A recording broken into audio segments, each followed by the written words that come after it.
Daisy knew something dark. You ever get that feeling that something's off, but you can't put your finger on it?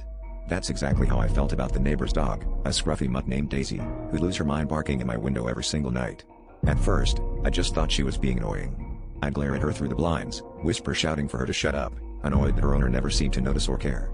But then I realized something weird. Daisy only barked when I was already inside the house.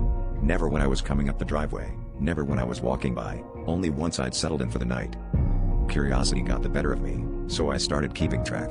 I jotted down the time she started barking, what I was doing, even the direction she was facing. Every single time, it lined up perfectly. Daisy would plant herself right beneath my bedroom window and howl at the glass, her eyes wide and fixed on the darkness behind me. It didn't matter if the lights were on or off.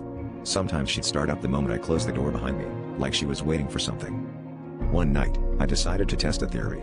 I left my phone recording on the windowsill and snuck outside, circling around to where I could watch both Daisy and my own bedroom window from the backyard.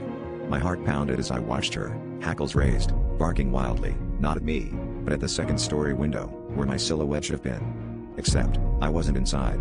The only thing in that room was the reflection of the streetlights, and the slow, shifting shadow that seemed to move even when I stood perfectly still.